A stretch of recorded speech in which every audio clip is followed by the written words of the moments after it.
The principle of the present. Do not lose yourselves in the past. Do not run after the future. The past no longer is. The future has not yet come. Live in the here and now. The Buddha. Learn to live in the here and now and become conscious of transience. I'll catch up with everything once I have finally retired.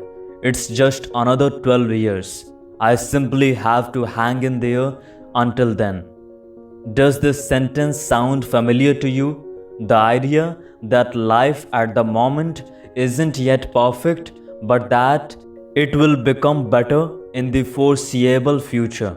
During the week, do you live for the weekend, and on weekends dread the working week ahead? And during all the other weeks of the year, do you live for your holiday or even for retirement, when you plan to finally do all those things that you believe you have missed out on? Let's be honest. How often have you postponed doing things that you really wanted to do? Perhaps out of consideration for others, perhaps because the moment wouldn't have been suitable, or because, well, why actually? And how often have you gone ahead later and done what you once found so important? Not often, I hear you say. To be honest, hardly ever. How often have you said to yourself, it's amazing that I am where I am just now. I love doing what I am doing. It's wonderful that I have this life. What happened yesterday doesn't matter. It doesn't matter what the next day, the next hour, the next minute may bring. It's just wonderful that this very moment exists and that I am allowed to experience it. Do I hear you saying again, not often, to be honest, hardly ever? Life is all about the moment. This is the starting point of the Shaolin principle of the present. It begins here and now, at this very second, and exactly at the place where you currently are. This Shaolin principle teaches us to accept the moment, to accept everything that is linked to it, to accept what it will lead to, accept the moment without judging it, without comparing it with the past and also with the future. Living according to Shaolin principles means to live in the moment and to regard this special moment as a wonderful, precious, transient part of life. In one of the most important scriptures of Judaism, the Talmud, it is written, even one lived hour is life. That is undoubtedly true. However, the monks of the Shaolin monastery go one step further. Not just every lived hour, every lived moment is life, they say. Living in the here and now means catching the moment, accepting it with gratitude, and then instantly letting it go. It means understanding that not a single moment in life, whether we value it or let it pass unheeded, will ever come back. Living in the here and now means to become aware of the moment and its transience. It means understanding that every moment, whether it makes us happy or sad, leaves us satisfied or craving for more, cheerful or angry, must be given the respect that it deserves, for it is a part of our life. Here is a beautiful story, the wise man and the tiger. Every novice in the monastery knows the story of the wise man who goes for a walk on the hillside. All of a sudden, he hears a tiger snarling some distance away but clearly approaching him. He starts running as fast as he can to escape and head straight towards a precipice. The tiger is hot on his heels. With nowhere else to go, the man teeters along the edge of the precipice and slips. At the last moment, he is able to save himself by grabbing a root. But with the tiger above him and the abyss below, all routes of escape are blocked.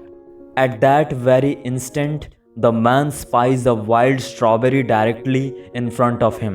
He plucks it, puts it in his mouth, and murmurs, "How delicious this strawberry is." That is what I call living in the moment. Most of us would be bewildered by the man's behavior. Does he have nothing better to do in this situation than think of the delicious strawberry? Should he not be thinking about where his fate will lead him in the next few minutes? Well, should he really be thinking about that? What would it change about the moment? Even if the man were to be devoured by the tiger in the next minute or fall into the abyss, why should he not enjoy his life until the last moment? Why not savor the strawberry?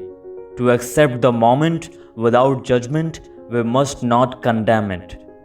No moment is good or bad, it simply is. While the man's situation does not appear promising, each moment can lead to another that has nothing to do with our expectations. Since we do not know how the story ended, we are free to tell it ourselves. The tiger loses interest in the man and wanders off. That could be one ending, could it not? Naturally, an equally possible ending is that the tiger kills the man, but it is just another alternative. Yet another alternative could be that as the man falls, he is able to latch onto a ledge and manages to save himself. The strawberry would not have saved the man's life, nor his interest in the strawberry. Nothing would have saved his life. The subsequent moment merely did not fulfill our expectations. And even if it had, as in the alternative ending, would that have made the moment better or worse? Neither. It was simply there, and the wise man accepted it as it was. Now breathe consciously, feel how your lungs, your chest, your stomach, and your abdomen fill up with oxygen. Hold your breath briefly and then slowly let it escape. Do you feel the rise and fall of your hand, the rhythm of your life? Now remove your hand and focus your attention within. Is your breath still there? Do you feel the source of your life? If not, use your hand again to help you. Do you feel it? You have now consciously experienced 20 moments of your life, but did you really experience the here and now? Were your thoughts with your breath and in experiencing the moment as it passed? Were they where you yourself were? Or were you also thinking of all the things that still needed to be done? What you would eat for dinner and the friend you haven't called in a long time? Living in the moment means to focus on it fully, to extract everything from that moment, but also to give it everything. A student at the Shaolin monastery once approached the teacher and asked, "Master, how do you practice living in the moment in your daily life?" The master replied, "When I am hungry, I eat. When I am full, I wash my bowel. When I am tired, I sleep." The student replied, "Everyone does that. So does that mean that everyone practices living in the moment like you do?" The master explained, "No, not in the same way." The student asked, "Why not in the same way?" The master smiled. "When others eat, they do not dare to eat. Their minds are filled with an endless number of thoughts. That is why I say, not in the same way." What about you? Did you experience them, or did you squander them away because you were everywhere else except with yourself? A good example of living beings that live by the Shaolin principles are birds. Probably all animals live by these principles, but it's easiest to observe them in birds. Birds always live in the moment. They sing because spring, summer, autumn, or winter is approaching, because they are healthy and happy, because they live in the moment. When they sing, they just sing. They don't eat, feed, or sleep at the same time. They do that when they eat, feed, or sleep. Birds live every single moment.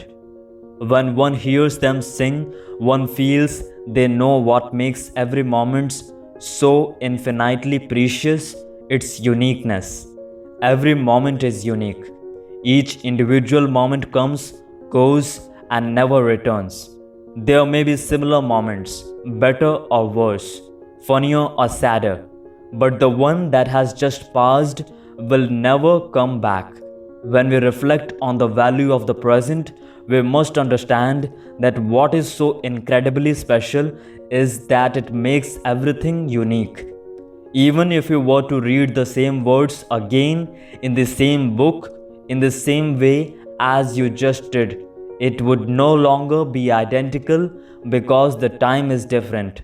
No matter how we try, we can only imitate, never replicate.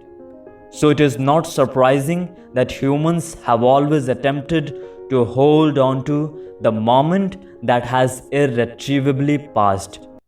A study conducted about what people would save from a burning house brought out some initially surprising conclusions. Other than documents, the next most important items that people tried to salvage were their photographs. Other personal objects came later. What is it that makes a photograph so very valuable? The fact that it can never be replaced. One can always buy various objects again or repaint a painting, but a photo which always captures a fleeting moment can never be recreated. Even two pictures taken half a second apart do not show the same moment.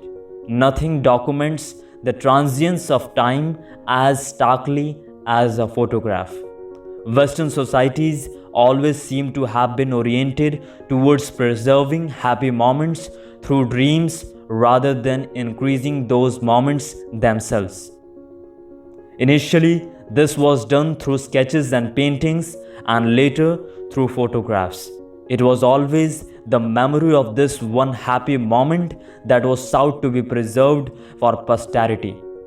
But the Shaolin principle of the present teaches us that we cannot hold on to the moment.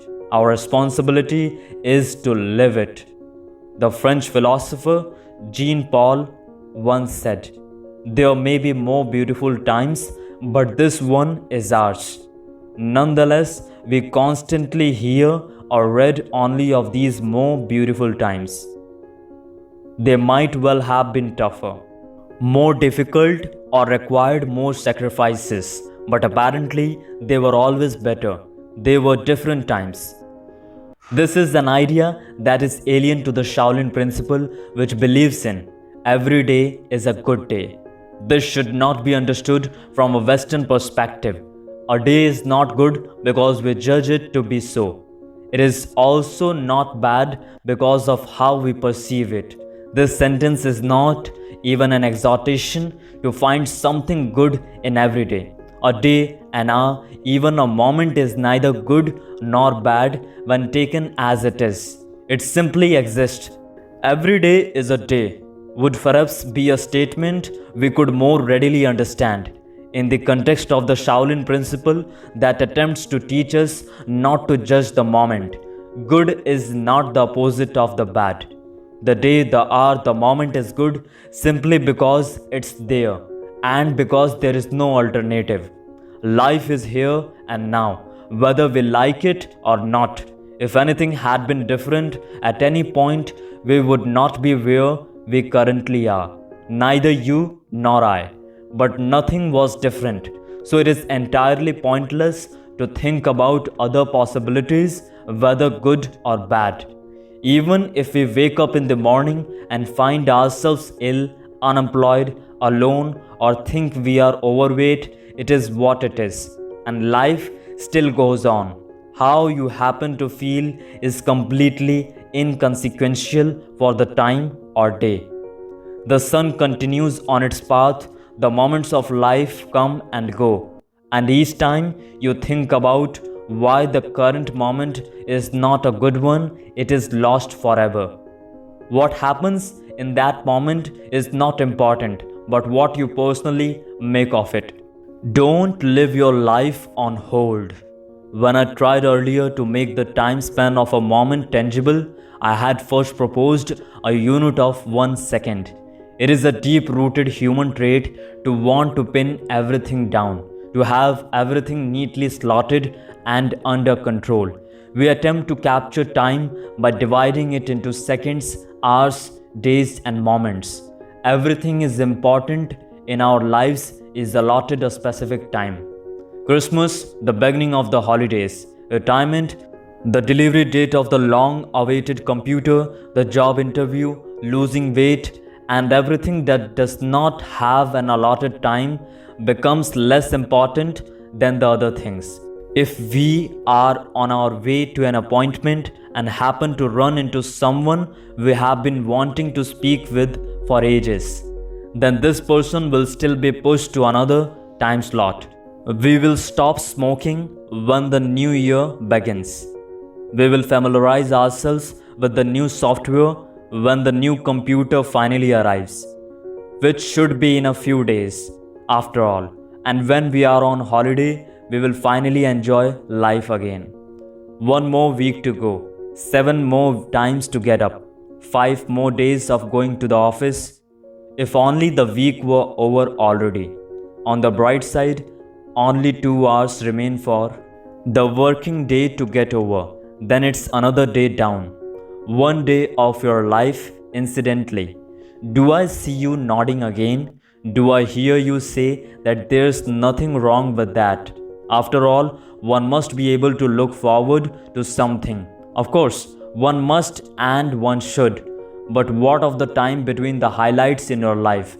The time between holidays? The time that you literally kill, waiting for time to pass? The time you spend on thinking that there are another 107 more days of going to work before the next holidays? Have you ever considered how many moments of your life you have allowed to unthinkingly slip by because you were waiting for something? And what would happen if the holiday for which you sacrificed so much time in anticipation suddenly had to be cancelled at the last minute?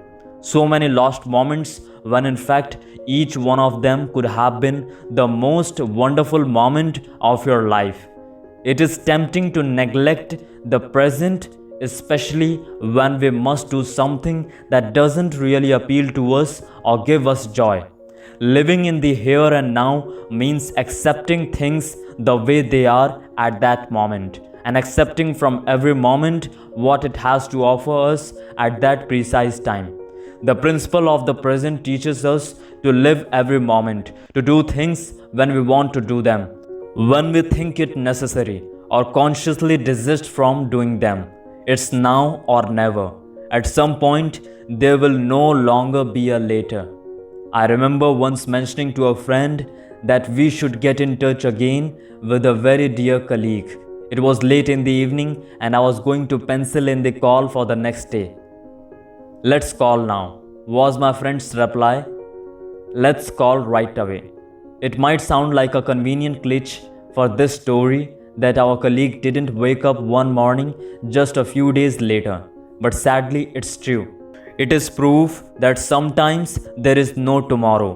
People who slot their lives into various actions assume that they know the big picture. They will study until a particular point, work for a specific period, take holidays in between, and then retire. Then finally, they will be able to do what they always wanted. Unrestrained freedom at last, a life worth living. But I often wonder, how do these people know how long they are going to live? How do they know they are not wasting their entire lives waiting for something that will never happen? What makes them believe that at some point they will be compensated for all the moments they suffer now? Every day when we wake up in the morning, we should understand clearly that whether we feel good or bad, happy or sad, whether we are alone or with someone, the secret of life lies in the present. Every moment that is not lived is lost forever. And sooner or later, the day will come when it is time to go. The present is not measured in days, not in today's and tomorrow's, but in moments. At any moment, we could fall down dead and exit this game just like that, without any reason. So live in the here and now and never wait until you have the time.